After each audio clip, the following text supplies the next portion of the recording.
इसके साथ साथ साथियों आप यहाँ पे देख सकते हैं, आप कह सकते हैं मैनेजमेंट को अगर शॉर्ट में डिफाइन करना हो तो आप बोल सकते हैं कि management is a combination of art and science. यानी कि मैनेजमेंट जो है वो दोनों से जुड़ा हुआ है, आर्ट भी है और साइंस भी है। मैंने आपको पिछले वीडियो में मैं बता चुका हूं साइंस कैसे और आर्ट कैसे है।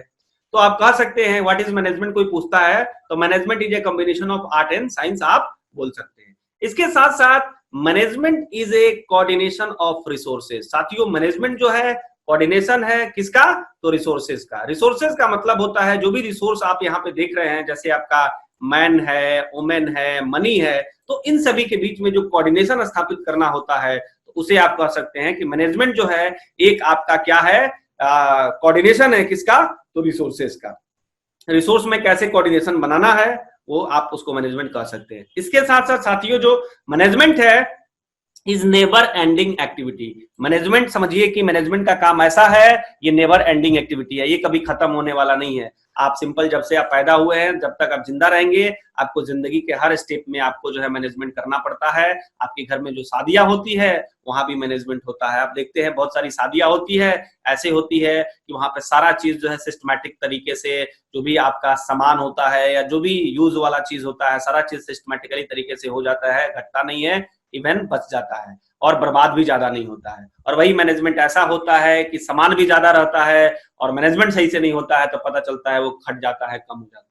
तो मैनेजमेंट जो है साथियों वो बहुत ही बहुत इंपॉर्टेंट फैक्टर्स है। आप अपने फैमिली को ले लीजिए, फैमिली को देख लीजिए, आपके फैमिली के जो head of the family member हैं अगर उनकी स्किल अच्छी है, अगर मैनेजमेंट अच्छा करते हैं तो देखिए वो परिवार जो होता है वो काफी आगे बढ़ता है। लेकिन वही अगर उनकी मैनेजमेंट अगर सही नहीं हो, मैनेजमेंट अगर गड़बड़ हो तो उस कंडीशन में परिवार का जो डेवलपमेंट होता है, जो ग्रोथ होता है वो काफी कम हो जाता है। तो मैनेजमेंट जो है अपने आप में एक बहुत बड़ी सब्जेक्ट है, बहुत बड़ी चीज है। तो यहाँ पे हम लोग देखने की कोशिश करते हैं मैनेजमेंट का जो है फिजिकल रिसोर्स जो होता है वो कैसे होता है। आप यहाँ पे देख सकते हैं physical resource by the management. एक डायग्राम से आपको समझाने की कोशिश किया जाता है। जो मैनेजमेंट की जो रिसोर्सेज है वो आपका क्या है साथियों, जैसे आप देखेंगे what is the 5M of management. अगर कोई पूछता है what is the 5M of management तो मैनेजमेंट के 5 जो M है वो कौन कौन से हैं, तो आप यहाँ पे कह सकते हैं 5M जो है, पहला M जो हुआ मैन एंड वुमेन हुआ, इसके साथ साथ मनी हुआ,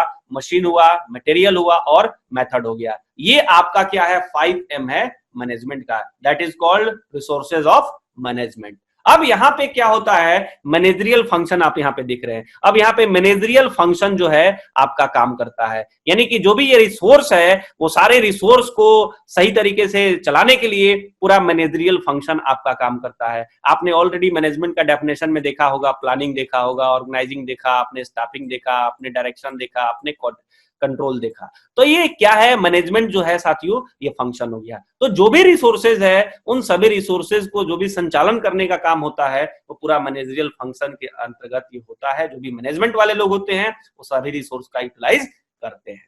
और आप यहाँ पे देख रहे हैं ये सभी जो भी मैनेजरियल फंक्शन है इनकी जो इनका जो समझिए कि ऑब्जेक्टिव है, इनका जो आउटपुट है वो यही है optimum utilisation of goods and services. यानी कि इनकी जो ऑब्जेक्टिव है वो यही है कि जो भी आपका गुड्स एंड सर्विसेज है उसका जो है ऑप्टिमम जो है यूटिलाइजेशन किया जा सके, यानी कि ज्यादा से ज्यादा उनका जो है यूटिलाइजेशन किया जा सके। और मैनेजमेंट में ये भी कहा जाता है मिनिमम रिसोर्सेज मैक्सिमम यूटिलाइजेशन, यानी कि कम रिसोर्स भी हो आपके पास तो आपको कोशिश करना है ज्यादा से ज्यादा उसका यूटिलाइजेशन किया जाए।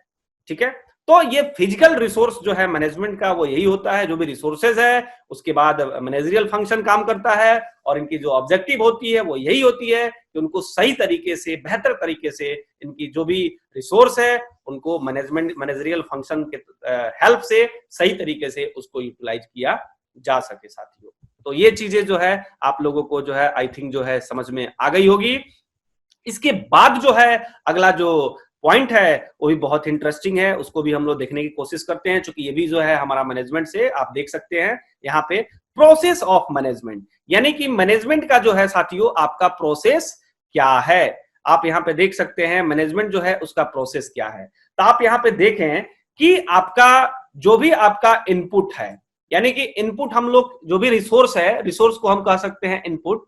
तो यहाँ पे मैन एंड वुमेन है, ठीक है, मशीनरी है, मटेरियल्स है, मनी है, और ये हमारा रिसोर्स है। तो ये इनपुट हो गया, बेसिक रिसोर्स ये हमारा क्या हो गया, इनपुट हो गया।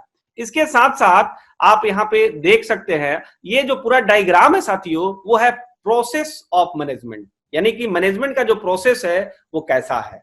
तो यहाँ पे आप देख रहे हैं कि जो भी आपका रिसोर्स होता है, ये रिसोर्स को जैसे आपने पिछले वीडियो में देखा है कि जो भी आपका रिसोर्स है वो पूरा रिसोर्स जो है प्लानिंग, ऑर्गेनाइजिंग, डायरेक्टिंग और कंट्रोलिंग के थ्रू, यानी कि जो भी आपका मैनेजमेंट फंक्शन है वो मैनेजमेंट फंक्शन जो है पूरे रिसोर्स का जो भी इस्तेमाल है वो करता है। उसके बाद आप यहाँ पे देखें तो लास्ट में इनका जो गोल्स है, एंड रिजल्ट्स, आउटपुट जो होता है कुल मिला जुला के वो यही है कि ऑब्जेक्टिव अचीव हुआ या नहीं हुआ। यानी कि जो भी हमने प्लानिंग किया, जो भी हमने ऑर्गेनाइजिंग किया, जो भी डायरेक्टिंग का काम हमने किया, जो भी कंट्रोलिंग का काम किया, ये जो भी प्रोसेस हमने यहाँ पे बनाया, जो भी प्रोसेस हमने किया, अल्टीमेटली उससे हमारा जो लक्ष्य है, वो आउटपुट है, वो मिला कि नहीं मिला। तो आउटपुट स्टेटेड ऑब्जेक्टिव, यानी कि आउटपुट जो है कुल मिला जुला के वो मिला कि नहीं मिला, उस चीज जो है यहाँ पे आपको देखने को मिल रहा है। तो ये जो आपका पूरा जो आपने जो पूरा ये डायग्राम जो आपको दिखाई दे रहा है, ये पूरा डायग्राम जो है साथियों वो प्रोसेस ऑफ मैनेजमेंट, यानी कि मैनेजमेंट का प्रोसेस कैसे होता है। अगर संक्षेप में आपको जाना देखना हो तो आप अगर ये डायग्राम को अगर देखें, अगर ये जो भी मैप है अगर इसको देखते हैं तो आपको जो है पूरा जो है प्रोसेस जो है मैनेजमेंट का समझ में आ जाता है कि मैनेजमेंट आखिर काम कैसे करता है। तो सबसे पहले अगेन मैं आपको बताना चाहूंगा कि इनपुट होता है, उसके बाद आउटपुट होता है। सिंपल समझिए, अगर आपका मोबाइल है, अगर मोबाइल के कीपैड पे अगर आप एम नहीं दबाएंगे तो आउटपुट एम तो मिलेगा नहीं। तो सबसे पहले किसी भी चीज में हमें इनपुट करना पड़ता है। अगर इनपुट अच्छा से करेंगे तो आउटपुट भी डेफिनेटली है कि अच्छा होगा, लेकिन अब अगर हम इनपुट ही नहीं करेंगे तो आउटपुट की तो उम्मीद ही नहीं कर सकते हैं। तो शुरुआत सबसे पहले इनपुट से होता है। तो इनपुट में जो भी हमारे 5 एम्स हैं उसकी इनपुट हम लोग करते हैं। उसके बाद जैसे इनपुट हम करते हैं उसके बाद जो हमारा जो मैनेजरियल फंक्शन है उसका काम शुरू हो जाता है, जिसमें आपकी प्लानिंग होती है, ऑर्गेनाइजिंग होती है, डायरेक्टिंग होती है, कंट्रोलिंग होती है। ये पूरा प्रोसेस जो है अपना काम शुरू करता है, तभी जाके जो है ऑर्गेनाइजेशन का जो लक्ष्य होता है वो लक्ष्य अचीव हो पाता है with the help of resources, with the help of managerial function. अगर रिसोर्स में भी प्रॉब्लम हो या मैनेजरियल फंक्शन में कहीं पे लैकिंग आ जाए या प्रॉब्लम आ जाए तो उस कंडीशन में आपका जो आउटपुट है, आपका जो लक्ष्य है, उसको दिक्कत होगी अचीव करने में साथियों। तो ये दोनों चीज का जो है मैनेजरियल फंक्शन और आपका 5 बेसिक जो है 5 एम्स है, मतलब जो भी आपके रिसोर्सेज हैं इनका होना बहुत ही जरूरी है। तो आई थिंक जो है आपको जो है समझ में आ गया होगा।